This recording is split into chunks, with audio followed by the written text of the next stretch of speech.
es abogado egresado de la Universidad Pontificia Bolivariana y especialista en propiedad intelectual de la Universidad de Medellín, socio fundador de Gemas Lab, disquera aceleradora y gestora de proyectos musicales en desarrollo.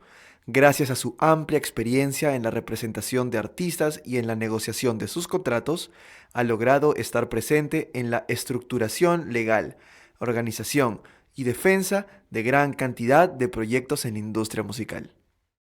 Sebastián Montaño es abogado de la Universidad Pontificia Bolivariana y magíster en propiedad intelectual de la Universidad Externado de Colombia, socio fundador de Gemas Lab, disquera aceleradora y gestora de proyectos musicales en desarrollo.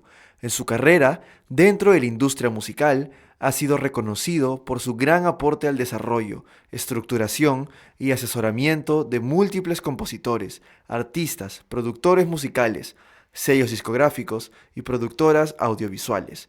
También ha participado como expositor en importantes conferencias referentes a la propiedad intelectual.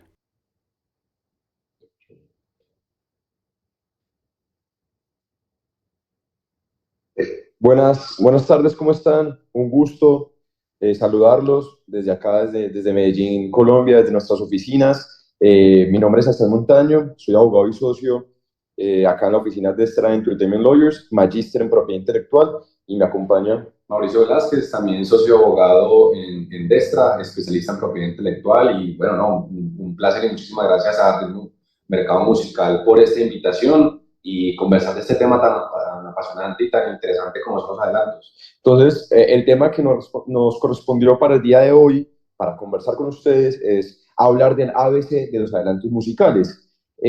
Para esto, quisimos dividir un poco la charla en tres momentos fundamentales al momento de trabajar un adelanto, que es antes, durante la negociación y después de negociar un adelanto.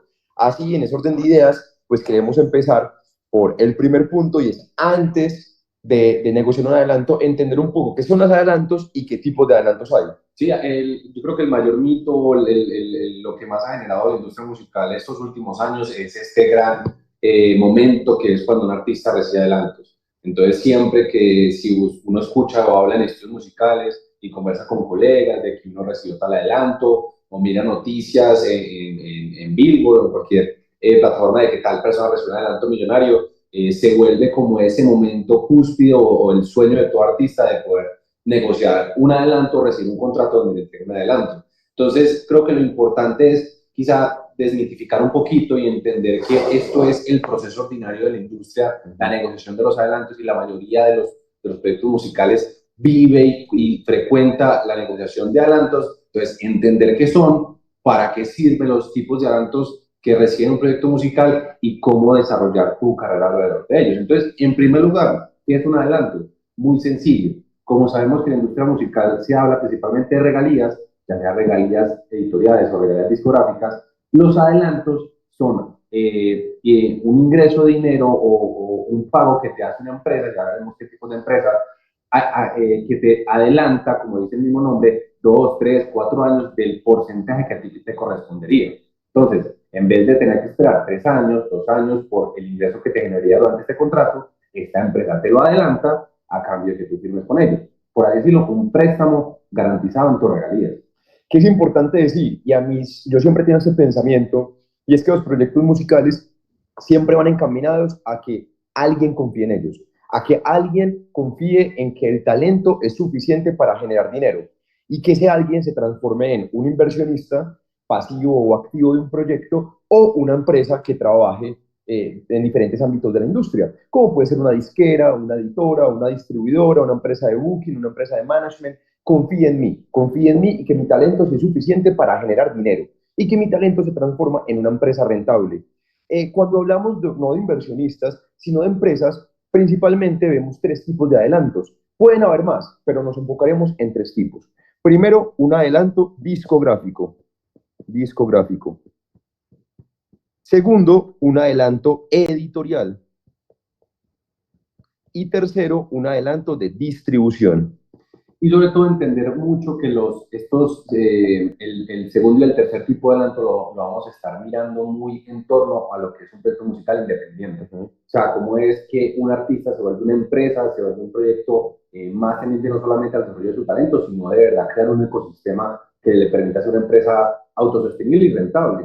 Y por eso muchos artistas o proyectos recurren a los adelantos para una inyección grande de dinero que no les tenga que generar la necesidad de tener que ir a un inversionista privado. Entonces, por eso muchos artistas recurren a distribuidoras o editoras a financiar sus proyectos. Algo que es importante, Mauro, y que yo siempre pienso, es que el tema de adelantos se toma de una forma muy generalizada, como yo quiero un adelanto.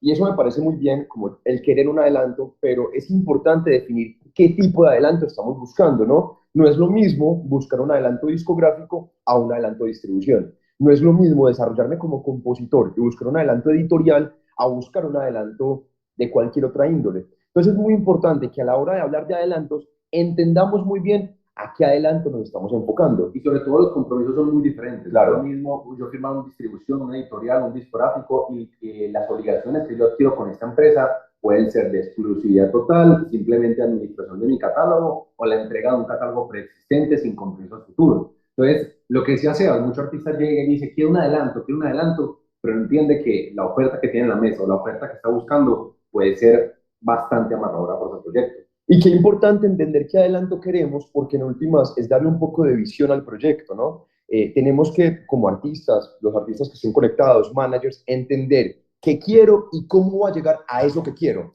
Entonces, el objetivo número uno del proyecto a 2025 es un adelanto editorial. Ah, perfecto. Estamos hablando del rol de mi artista como compositor o el rol de mi autor.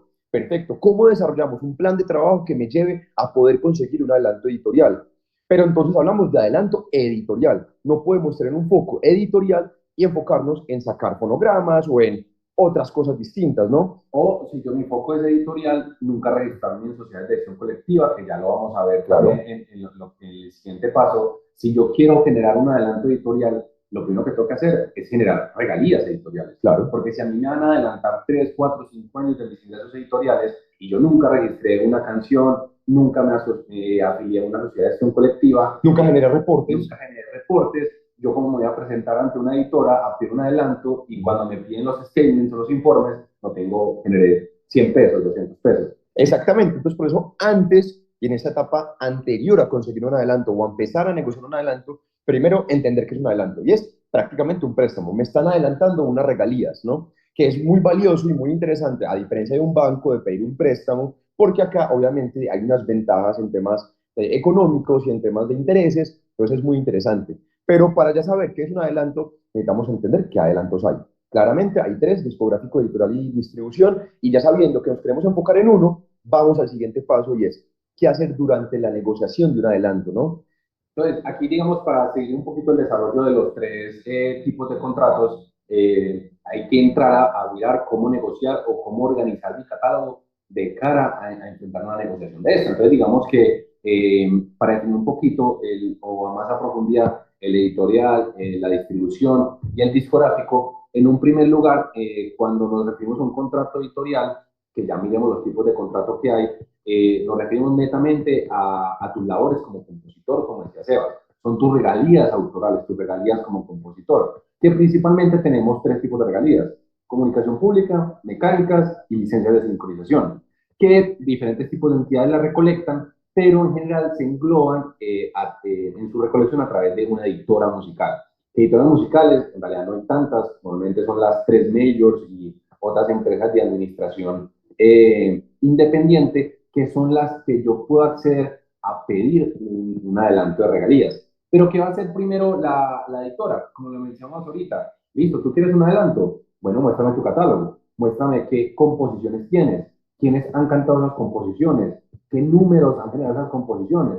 Y lo más importante, muéstrame los registros, en dónde está registrada, en qué sociedad es colectiva, cómo ha generado esos reportes, cómo ha generado el último año de esas regalías. Y esto puede ser un macro de Excel gigante que mientras más organizado lo tengas, más te va a poder permitir acceder a este tipo de negociaciones. Entonces, algo importante que tenemos que definir acá es que cuando hablamos de la industria editorial o cuando hablamos de las composiciones, cuando hablamos de mi catálogo editorial, hablamos de porcentajes, ¿no? Y ya entendemos que cuando hacemos una composición debemos firmar un split, que un split divide los porcentajes de la composición. Y yo sé que lo hablaban ahorita en la mañana con Laura Mendoza, y es el valor que tengo como compositor y el valor que tiene mi editora y mi sociedad de gestión colectiva, sabiendo esas entidades qué porcentajes tengo yo. Entonces, si Mauro y yo sacamos una canción y vamos 50-50, qué importante es que yo mi 50% lo registre en mi BMI, en Psycho, en ASCAP, en SGAE, donde yo esté vinculado, y que Mauro también lo haga.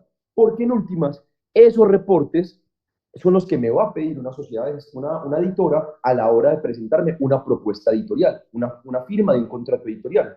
Y vemos otras regalías, que son las regalías mecánicas, regalías mecánicas y las regalías de sincronización o las licencias de sincronización, que principalmente van a ser recaudadas por una editora y a falta de ella, una administradora independiente. Una administradora independiente. También es muy importante que mis porcentajes los registre en mi administradora, como puede ser Soundcross, TuneCore Publishing, One Publishing, donde yo ya empiezo a generar reportes editoriales. Entonces, tengo que tener mi catálogo organizado de porcentajes, como dice Mauro en Excel. Bueno, yo vea, tengo 50%, 20%, 5, 10, 15, 100%, y a la vez tener mis reportes. ¿Cuánto ha generado? ¿Dónde están vinculadas? ¿Cuál es mi número IPI? Mi número IPI, que me identifica como un compositor de una sociedad de acción colectiva. Y lo último que te va a pedir una editora musical es que se viene. Claro, ya con el Excel del catálogo, los reportes y una presentación de qué se viene mi proyecto musical como compositor, que acá tenemos que tener en cuenta que aquí no importa si la canción la canto yo, la canta Sebas o la canta quien sea, es saber qué canciones mías de mi autoría van a salir al público, ¿no? O que tal artista va a publicar la canción, tengo confirmada tantas canciones en el álbum de este otro artista. Mauro, y qué importante que dices esto, que apenas te interrumpo, porque hemos visto muchos adelantos que se incrementan por el catálogo que se viene, por la promesa de catálogo que se viene, que es importante tener documentos firmados, ¿no? Exacto. Entonces, si por ejemplo yo, mi catálogo es un poco bajo, apenas me estoy desarrollando como compositor, pero Mauricio, que es un artista pegado viral, viene con un tema mío y yo ya tengo un contrato, una autorización firmada donde Mauro va a cantar mi canción, pues mi editora, ¿qué dice? Va a generar dinero. Esa canción me va a generar dinero, sí o sí. Entonces, qué importante tener ese antes organizado, pero también ese después en un plan de trabajo. Entonces, ustedes se sientan en una mesa de negociación con una editora con estos tres ítems, que es el catálogo, los reportes y una presentación de lo que se viene, ya tienen el 90% de la negociación adelantada. Entonces, ese sería cómo organizar tu catálogo para una negociación editorial. Eso es editorial. Ahora uno distribución. Entonces, ya pasamos a tu otro rol, que ya no hablamos de tu rol como compositor, y ni siquiera tanto el rol como artista, sino tu rol como disquera, tu rol como proyecto independiente. Entonces, como saben todas las personas que están aquí escuchando, uno para poder publicar música en plataformas digitales necesita un intermediario. Necesita una agregadora, una distribuidora digital que te publique las canciones en todas las DSP, en todas las plataformas de música y que recolecte los dineros a cambio de un porcentaje. Y esto varía mucho. Hay unas que te cobran un fee, otras que te cobran un porcentaje pequeño, otras que te cobran un porcentaje grande. Bueno, las que te cobran porcentajes grandes, 20-30%, normalmente también tienen la posibilidad de que cuando tu catálogo ya es rentable, te adelantan tu porcentaje, no el de ellos, tu porcentaje durante 3 años, 4 años, para que tú garantices que tu catálogo de fonogramas se quede en ellos durante ese tiempo. Y qué importante es una distribuidora cuando buscamos un proyecto independiente. Ahorita lo hablábamos antes de empezar la conferencia, la diferencia de un artista a otro, cuando un artista está firmado bajo una disquera, donde su catálogo no es propio, su catálogo es de una disquera, y un artista independiente, que a pesar de que de pronto los números no son iguales, es un poco inferior, su catálogo es propio.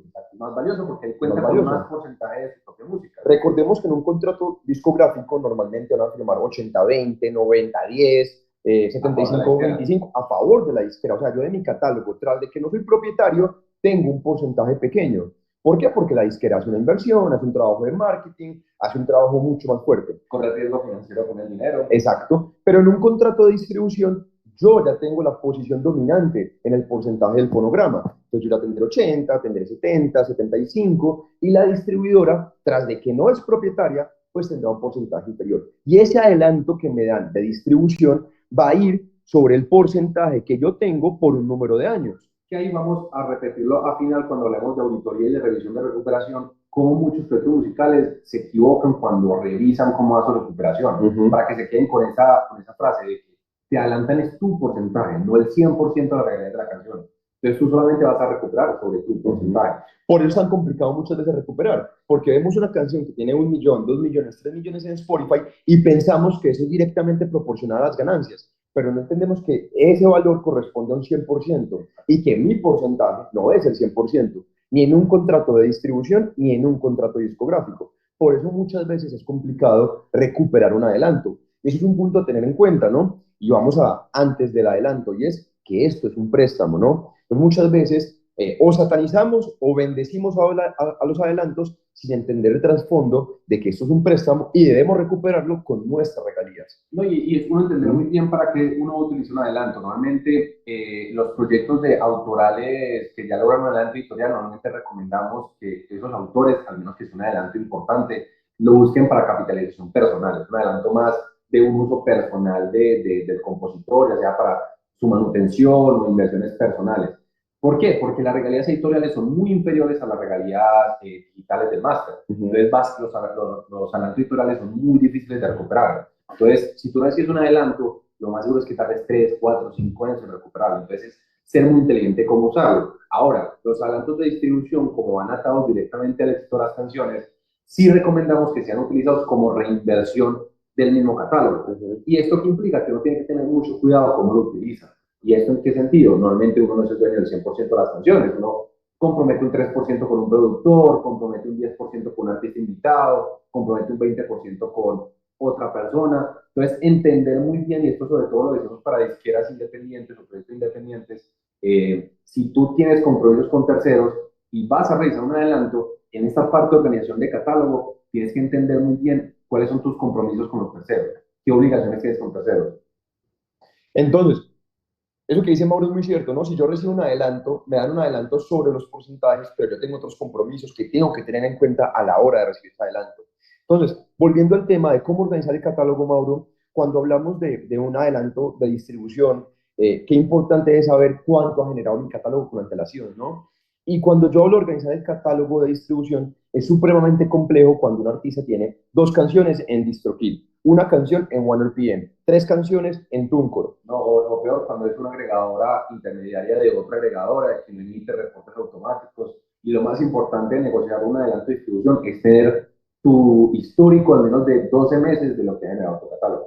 Entonces, es muy importante que intentemos a futuro tener todo el catálogo en una misma distribuidora, que sea sencillo por poder sacar un compendio de regalías del último periodo para poder exponerlo y a la vez presentar un plan de lanzamientos, un plan de trabajo, un plan de inversión sobre ese plan de lanzamientos. Y de la misma manera como el editorial, decir que una canción tuya va a ser cantada por un artista grande, decir que tú vas a vienes con un lanzamiento con un artista grande o una colaboración, también aumenta el valor de tu catálogo y de lo que te pueden ofrecer a futuro. Entonces, ahora, Mauro, ¿cómo negociar un adelanto, no? Y yo creo que es una pregunta muy importante porque sentarme a la mesa a decir quiero $20,000 o quiero $200,000 y no justificar por qué ese monto amerita mi catálogo. Porque siempre decimos, yo tengo una frase y es, muéstrame tu catálogo y te diré quién eres.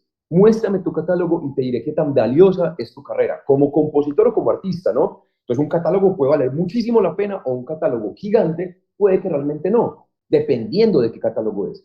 Yo creo que hay la primera pregunta que tiene que hacer cualquier proyecto musical es, ¿yo quiero dinero o quiero condiciones? Importante. Entonces, ahí es donde tienes que partir de para qué vas a usar esta firma, cuál es la finalidad de esta firma. Nosotros tenemos clientes que su finalidad de firmar con la editora es simplemente tener el respaldo o el acompañamiento de un equipo especializado en recolección de regalías editoriales. Y dicen, no me importa el dinero, yo quiero es tener una editora que me realice el catálogo. Nos permite, ¿esto qué nos permite? Mejores porcentajes, menos tiempo, mejores condiciones, posibilidades de salidas, etc. Y lo mismo pasa con cualquier tipo de adelanto. Mientras menos dinero yo quiera exigir, mejores condiciones yo voy a obtener. O yo digo, no, yo soy un proyecto independiente, yo necesito financiación, no quiero firmar con ningún inversionista, quiero ser dueño de mi catálogo, necesito dinero, pues consígueme la mayor cantidad de dinero posible, listo. Ya uno no hace la proyección a 3 años, sino que hace una proyección a 5 años. Ya uno no dice como pedirle a la editora que solamente se quede con el 20, sino que le dice, mira, quédate con más porcentaje, hace más rentable tu adelanto. tienes un periodo de retención posterior. Entonces, mientras más dinero yo pida y uno juegue más con las condiciones que le otorga la distribuidora o a la editora, más dinero uno puede conseguir, o en el mismo sentido. Si yo quiero mejores condiciones y quiero un contrato que no me ate tanto, o condiciones que no me aten tanto y tener más libertad, simplemente no pido dinero o pido menos dinero. Cuando hablamos de adelantos, hay dos tipos de artistas, los proven y los unproven, ¿cierto? Eso es como el término que utilizan en inglés, no sé por qué, pero proven y unproven, como los probados y los no probados. Gracias, Mauro, gracias, una buena traducción. Entonces, cuando hablamos de proyectos probados, son proyectos que ya recuperaron un adelanto, que ya habiendo tenido un adelanto, ya hubo un rollover, ya hubo un adelanto adicional. Entonces, qué importante es saber si yo ya recuperé mi adelanto o si por primera vez voy a pedir un adelanto, porque si yo soy un proyecto unproven, yo no puedo sentarme en una mesa y suponer que me van a adelantar $300,000 por 10 canciones que tengo. Entonces es muy importante que el número que vamos a pedir lo justifiquemos. ¿Justificado con qué? Pues es editorial, con mis regalías de sociedad de gestión colectiva, con mis regalías de mis informes editoriales de mi administrador independiente. Importante decir, a pesar de que mis informes no generan lo que yo quiero, por X número de años, vengo con este plan de lanzamientos que sustenta el dinero que voy a pedir. O si estoy buscando un adelanto discográfico, que hablamos en un adelanto discográfico más hacia futuro, pues yo tengo que proyectar cuáles van a ser mis gastos, cuál va a ser el plan de inversión acompañado de un plan de lanzamientos, pero que se adecue a lo que estoy pidiendo. Y aquí es fundamental que entiendan, cuando hablamos de préstamo, incluso ese símil aplica mucho, que literalmente es como uno maneja un historial crediticio con un banco. Si yo tengo un buen manejo de tarjeta de crédito, si devuelvo mis préstamos al día, si nunca he sido reportado por impagos, el banco te va a prestar más fácil. Lo mismo pasa en las editoras, en las distribuidoras. Si ya recuperé un adelanto, si ya está en mi tercer adelanto, si yo recuperé antes de tiempo, si yo recuperé antes de entregar el compromiso de canciones y el catálogo, en vez de crecer, creció. Eso va a permitir que la segunda o tercera negociación sea mucho más beneficiosa. Y normalmente, por eso nosotros recomendamos al proyecto ser muy paciente con los primeros adelantos, no comprometerse tanto a una cantidad de dinero que no vaya a recuperar, sino que el primer adelanto tú poco de recuperar. Tú recuperas tu primer adelanto, el segundo va a ser el doble o hasta el triple de grande, que ya te permitirá tener más libertades para utilizarlo. Y qué importante, en esa negociación durante, si a mí me ofrecen, por ejemplo, no sé, $5,000, $2,000, $3,000, que uno en principio diría como que, pucha, es poquito, ¿no? Es bien poco, con eso no va a poder trabajar. Qué importante meter dentro de ese contrato, Mauro, unas posibilidades que llamamos unos triggers, unas posibilidades de pedir nuevos rollovers. Entonces, por ejemplo, listo, voy con esos $3,000, pero ¿qué tal si yo logro 3 colaboraciones de artistas AAA o logro un posicionamiento en top 50 Perú o top 50 Colombia o top 50 o playlists importantes, se me adelantan otros 5,000? O si, por ejemplo, yo recupero el 50% en un periodo de un año, se me adelantan otros 5,000. Poner triggers dentro del contrato que me permitan que, a pesar de que el adelanto inicial es pequeño, tenga posibilidades que durante la ejecución del contrato vea adelantos posteriores. Sí, y esto aquí uno se pone creativo, digamos, si tú sabes que vas a conseguir un featuring con X artista relevante, como decía, sea de artistas AAA, o tantas semanas en número uno en Billboard o en top 50 en Spotify, y así la editora o la editora sabe de que solamente te va a entregar estos nuevos montos de dinero si tú ya como cruzaste estos escalones de crecimiento de la industria musical. Claro, porque yo me siento en una negociación y digo, quiero $100,000. Ok, pero muchas veces la disquera o la distribuidora o la editora realmente no le interesa y ahí va a cerrar la puerta. Pero qué diferente es si yo pido $10,000, pero con la posibilidad que no sé, a los 10 meses, si yo recupero el 80%, me den otros 10,000. Y si entro por 20 semanas a listas Billboard, me den otros 10,000. Y si colaboro con 2 artistas AAA o 4 disqueras cogen mis canciones, voy con otros 10,000. Y ya vemos un adelanto que puede llegar a $40,000, $50,000 en un periodo de 3, 4 años con triggers dentro del contrato. Y aquí es donde es muy importante, uno tiene que desvincularse un poquito de la parte sentimental de la música, donde acá es netamente el negocio. O sea, el valor de tu catálogo es lo que va a dictar cuánto te van a dar un adelanto. O sea, no importa qué tan buen artista sea, cantas muy bonito, que eres muy pinta, que eres muy famoso, no importa. Aquí lo que importa es que cuánto vale tu catálogo, cuánto genera, cuánto es el reporte de los últimos 3 años, de los últimos 2 años. Eso es lo que va a medir. Eso es lo que va a medir y eso y los triggers, como dice Sebas, también va a generar una importante medición en tu adelanto, no solamente un tema netamente creativo. Ahora, ¿qué tipos de contratos hay? Mauro, porque hablamos de que puede ser la compra de un catálogo, la administración del catálogo. Entonces, ¿qué tipos de contratos hay? Y si quieres empezamos por editorial, Sí, ¿no? editorial, como que dividamos en los de editorial. Entonces vamos para acá arriba. Entonces, ¿qué tipos de contratos hay en el mundo editorial? Entonces, volvemos con el tema de, aquí hablamos de tu faceta como Compositor. como compositor. ¿Qué vamos a encontrar principalmente? En términos generales, dos contratos, el de administración y el editorial. El editorial ya se podría subdividir en otros tres, pero no nos compliquemos demasiado. Vamos simplemente en el de administración y el editorial. La administración es una especie de, es una licencia, es un préstamo que yo le entrego a una empresa, mi catálogo, para que simplemente recolecte. No le voy a pedir nada más, no necesito que me busque campamentos, que me mueva mi catálogo, no. Yo le entrego una licencia a una entidad para que me recolecte las regalías que yo no puedo recolectar. Y como yo no le estoy exigiendo nada más, normalmente no va a involucrar un adelanto, normalmente no hay dinero de por medio, simplemente quiero que me haga una buena administración de mi catálogo. Estas entidades, estas administradoras cobran entre un 15 a un 20% y no se vuelven dueñas del catálogo, no hay una cesión de los derechos, yo solamente le estoy dando un permiso para recolecte. Al final, todas las decisiones de licencias, sincronizaciones, regrabaciones, lo que sea, lo va a tener que dar el compositor y no la administradora. Yo quiero decir una cosa ahí, y es que para que entendamos, una editora o una publisher, como llamamos, es una entidad, es una empresa que se dedica a dos cosas, a administrar y a comercializar un catálogo de composiciones. A administrar en el entendido de que me recolecta un tipo de regalías, principalmente una parte de las regalías de comunicación pública, las regalías mecánicas y mis licencias, y por otro lado comercializarlas. Entonces vamos a encontrar departamentos de sincronizaciones, vamos a encontrar, Mauro, como decía, campamentos, vamos a encontrar que tiene un equipo de AIRs donde me van a buscar desarrollar como compositor. Entonces, volviendo a Laura Mendoza, vimos el campamento que hicieron la semana pasada y buscan invitar compositores de Sony Publishing, desarrollarlos, buscar colaboraciones entre ellos, desarrollar como compositores.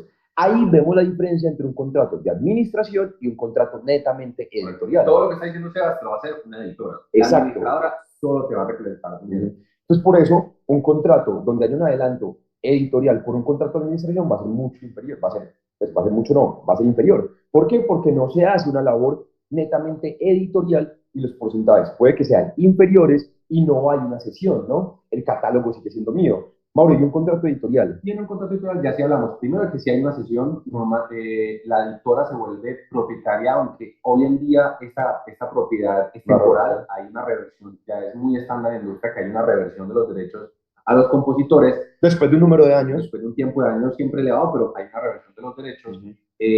Aquí la labor de la editora no solamente es recolectar dinero, sino que también genera esta labor comercial de buscar sincronizaciones, buscar oportunidades comerciales, comercializar tu catálogo. Y tercero, si en la mayoría de las circunstancias hay un adelanto de por medio, ya que en la mayoría de los casos de un contrato editorial hay un adelanto involucrado y esto significa que la editora corre un riesgo financiero, por lo que te va a pedir un mayor porcentaje. Entonces ya no hablamos de un 15 o un 20, sino que hablamos de un 25 o un 30%.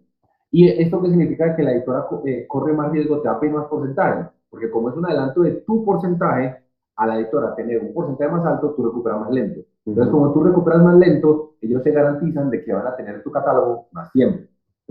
Entonces, un contrato editorial normalmente puede ser un contrato a 5 años, ¿no? Un contrato a 5 años donde la editora va con un 30% y el compositor se queda con un 70%.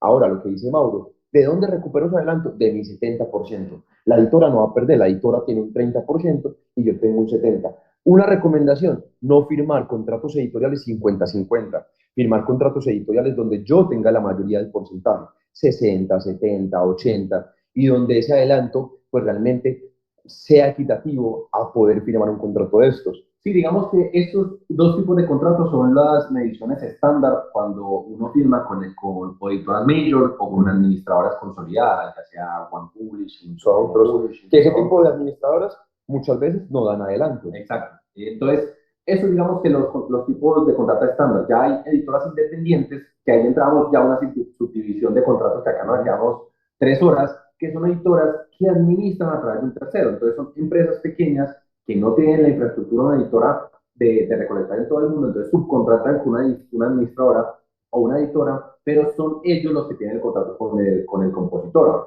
Entonces ahí es donde los porcentajes ya se ven más elevados, 50-50, 60-40. Entonces, eso, para que se tengan en cuenta, este es el estándar de verse con editora major o una administradora independiente consolidada. Bueno, Mauro, y si pasamos a los contratos de distribución, ¿qué tipos de contratos de distribución hay? Pues principalmente habría ya tres tipos de contratos.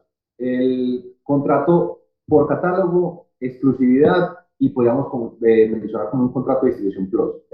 Ok, catálogo, Exclusividad exclusividad, y distro plus o distribución plus. ok. Entonces empecemos por catálogo. Cuando una distribuidora va a distribuir mi catálogo. Exacto, digamos que yo soy un artista independiente que voy a firmar con una disquera, pero yo sigo con un catálogo viejo que yo no quiero entregar a la nueva disquera. Yo puedo firmar mi catálogo viejo con una distribuidora que se quede administrando ese catálogo, que me entregue un adelanto de 3 años, pero esa distribuidora no va a tener ni exclusividad. O, por ejemplo, yo estoy distribuyendo en exclusiva con una distribuidora, pero mi catálogo está en otra distribuidora. Entonces, yo no tengo exclusividad, ningún compromiso nuevo con esta distribuidora, simplemente le estoy entregando un catálogo ya preexistente de canciones, me genera un adelanto de 3, 4, 5 años, lo que se negocie, y ya ellos recuperarán de ese catálogo, pero no tengo el compromiso de lanzamientos futuros. Una vez recuperado ese catálogo, posiblemente, si ya se cumplió el número de años, ese catálogo viejo retornará a mi cabeza y yo seré el propietario de él, a diferencia de un contrato discográfico. Porcentajes, normalmente del 20 al 30% te va a cobrar la distribuidora. Y lo mismo, tú vas a recuperar de tu 80 o 70%. Y qué importante es eso, porque volvemos a lo mismo. Si yo tengo el 80, pero de mi 80 yo le di un 5% a Mauro, que era mi productor, yo le di un 15% a un artista en colaboración, yo le di otro 20% a un inversionista, y a mí me llegó $1.000.000 por ese porcentaje de 80, yo tengo que entender que es un adelanto sobre mis regalías. Significa que mis compromisos con mi productor, No con mi artista, con mi inversionista, no han desaparecido. Yo tengo que liquidar esas regalías. Pues si yo no soy claro con ellos, yo, hey Mauro, vení, me adelantaron esta plata, yo te voy a adelantar esta plata más pequeña por tu 5, por tu 10, o si yo no tengo claro que eso está sucediendo y lo hablo con mi distribuidora, puedo tener incumplimientos contractuales con esas terceras personas a las que yo le prometí porcentaje. O ya hay muchas formas de hacer libertades en negociación. Digamos que yo tengo un socio donde tengo el 50% y yo quiero es un adelanto del porcentaje, adelanto el 50%. Claro.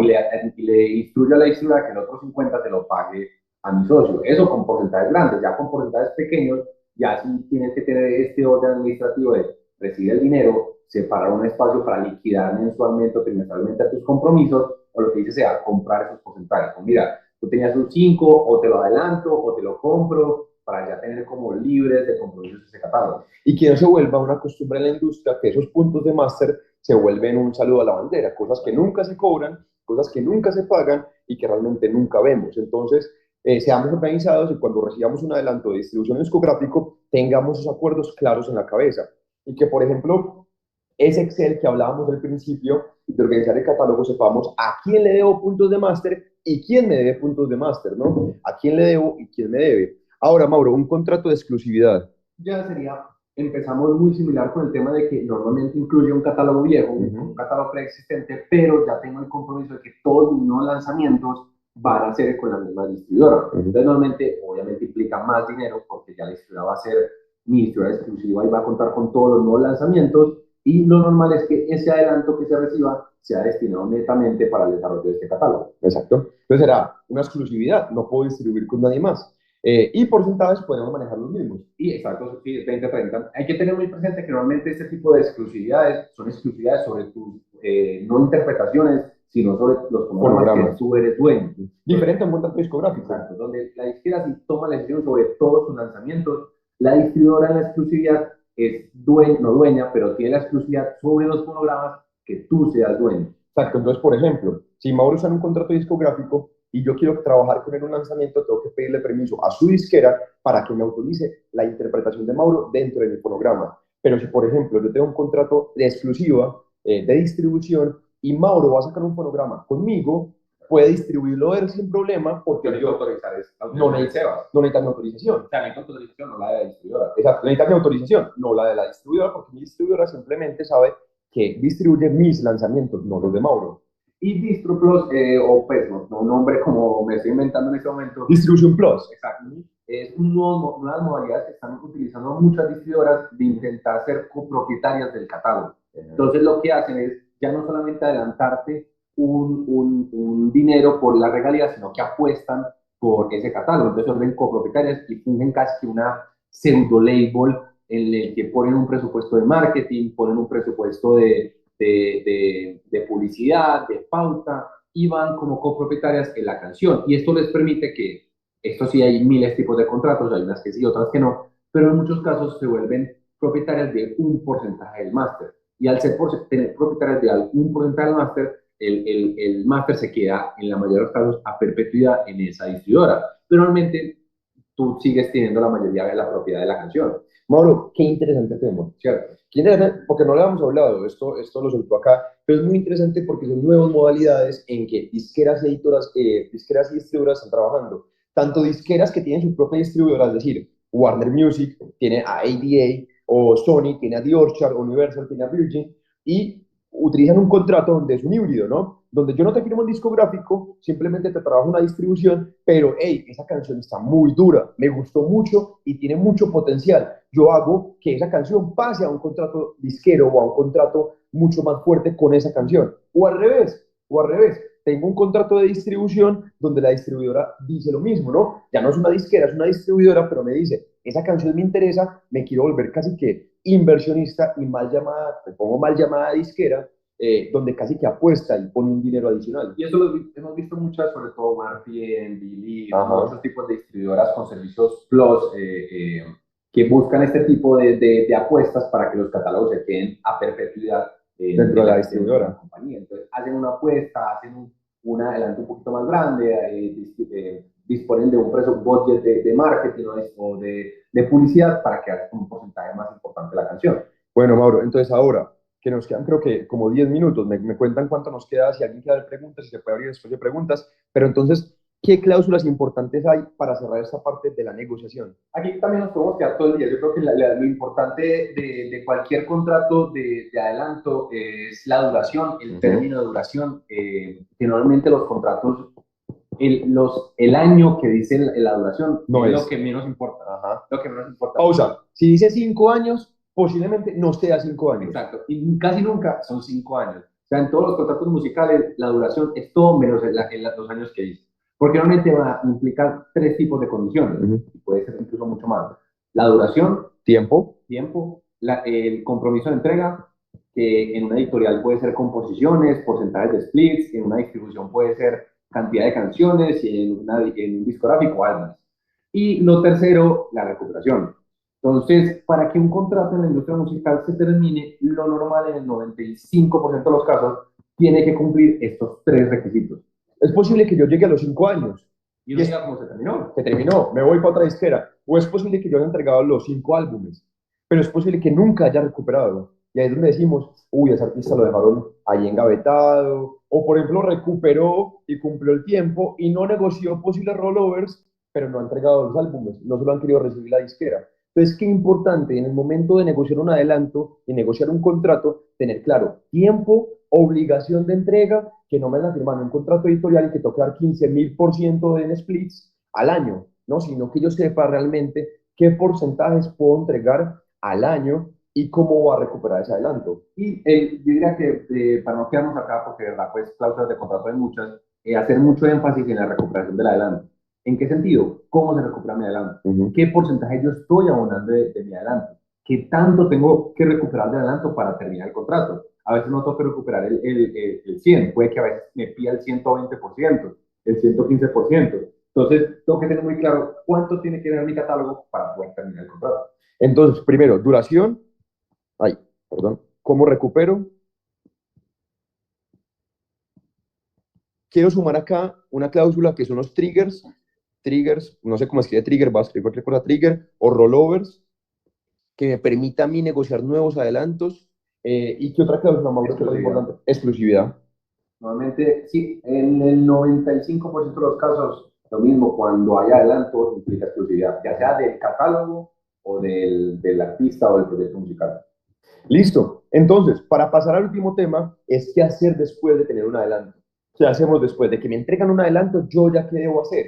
Entonces, primero, algo que yo quiero algo que yo quiero decir, que yo creo que ya es claro porque se ha hablado mucho, es no gastárnoslo de una en cualquier pasivo, ¿no? Carros, ropa, cualquier cosa que se conviertan en pasivos, lo más importante es no hacerlo, ¿no? No hacerlo, sino que buscar que ese dinero o se invierta en inversiones de pronto más seguras o que lo invierta en mi carrera. Eso como primera cosa. ¿Qué hacer después de recibir adelanto? Buscar reinvertir o buscar utilizarlo para nuevas inversiones. Ahora, hay unos puntos dentro del contrato que se debieron haber pactado y son auditorías y revisiones del contrato. Normalmente, dependiendo del tipo de contrato que tú firmas, estas diferentes empresas te reportan cómo va la recuperación en tiempos diferentes. Mensual, normalmente las distribuidoras son muy rápidas, te reportan mensual o trimestralmente, las disqueras normalmente es trimestralmente y las editoras puede llegar a ser trimestral o hasta semestral. Pero es muy importante es que siempre que recibas estos informes, revises y si tienes desconfianza, audites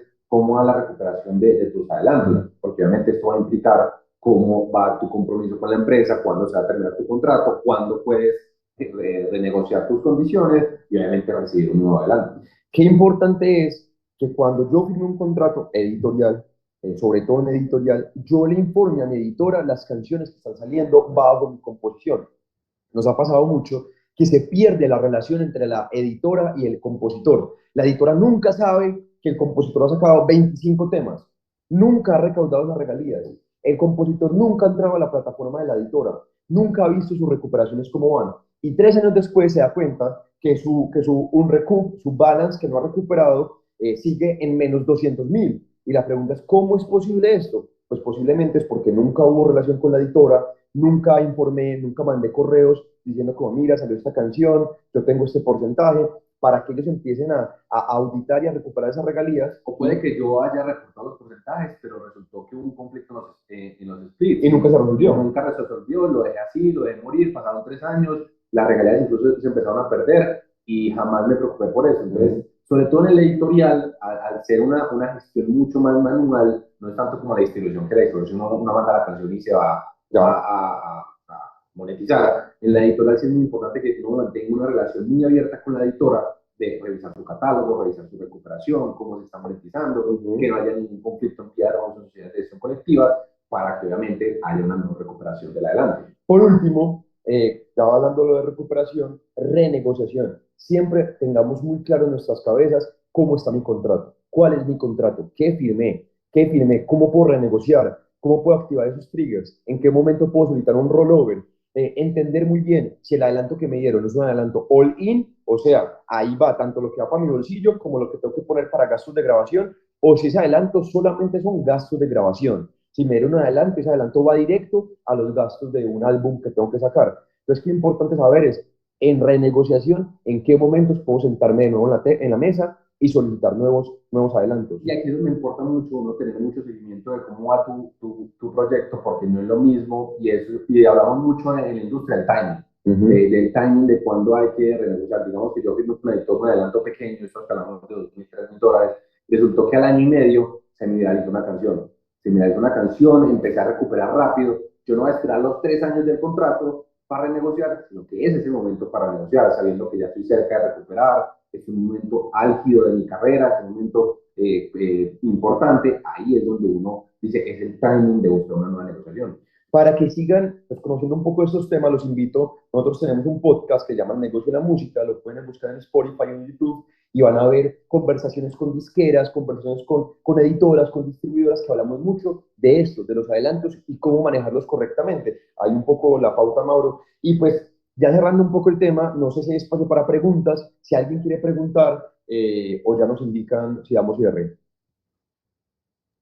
Sí, tenemos justo una pregunta en el chat. La voy a leer. Saludos Mauricio y Sebastián. ¿Tiene más valor un catálogo de singles que de álbumes o EPs? ¿Cómo se mide el valor de un catálogo? Pues yo diría que hay dos puntos importantes para mí del catálogo. Primero, obviamente, cuánto genera. O sea, normalmente el valor de un adelanto se mide en el histórico del último año del catálogo. Entonces, lo que haya generado tu catálogo este último año es lo que normalmente se proyecta a 3 años. Bueno, tres temas. Lo segundo es la seguridad jurídica que tenga ese catálogo. Que sepa que tiene todos los releases firmados, que tenga todos los permisos escritos, que tenga todos los registros al día, que sepamos que es un catálogo organizado. Y tercero, la proyección que tenga ese catálogo en el tiempo. Obviamente no es lo mismo un catálogo de vallenato viejo que sabemos que va a durar toda la vida, que temas de reggaetón modernos que quizás van a tener un pic y luego van a ir desapareciendo poco a poco. Mientras que hoy en día estamos en la era del catálogo clásico, del catálogo rentable, donde está dando mucho valor a catálogo viejo, que siempre suena, que incluso por dinámicas sociales hoy en día lo que tiendes a crecer. Entonces, catálogo de salsa viejo, vallenato viejo, regional viejo, tiende a crecer.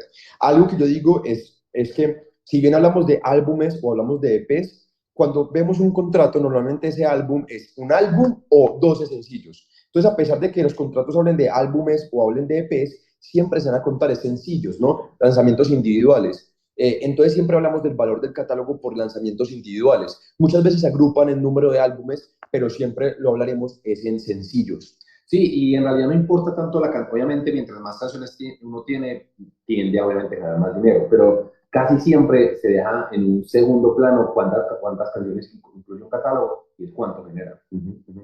Y de nuevo digo, para que estudien un poco más esos temas, nos pueden seguir como Destra Legal o como Mauro Destra o Sebas Destra. Y no sé si hay más preguntas. Sí, acá también preguntan si podrían repetir el nombre de su podcast.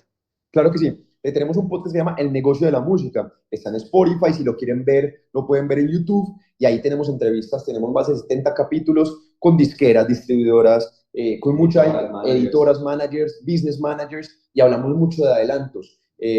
Para que lo escuchen, siempre estamos Mauro y yo acá sentados hablando. Sí, esto es un podcast en vivo. Esto es un podcast en vivo, literal. Sí. Genial. De momento no tenemos más preguntas, así que bueno, ha sido un gusto poder compartir con ustedes. Muchas gracias por su tiempo, por su experiencia, por todo lo que han compartido con nosotros. No, muchísimas gracias a ustedes y Mauro, como siempre. Defiende tu talento. Defiendan su talento y nada, nos vemos y siempre a la orden. Hasta luego. Hasta luego. Genial, muchísimas gracias.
que más me gusta de PMA es que al ser un grupo pequeño, el docente pueda dedicar tiempo a cada uno de nosotros de una manera más personalizada. Sus profesores cuentan con mucho nivel, tienen proyectos musicales importantes y cuentan con la vocación para enseñar. Me encanta porque me brinda acceso a la sala de práctica y a la biblioteca. Tienes teclados MIDI, tienes computadora, tienes audífonos, el profesor te puede prestar un micrófono condensador y te enseñan a usarlo correctamente. Yo antes no contaba con ningún equipo, pero gracias al profesor y su asesoramiento pude conseguir el primer pack de Home Studio. Pues eso es lo que me encanta mucho de aquí.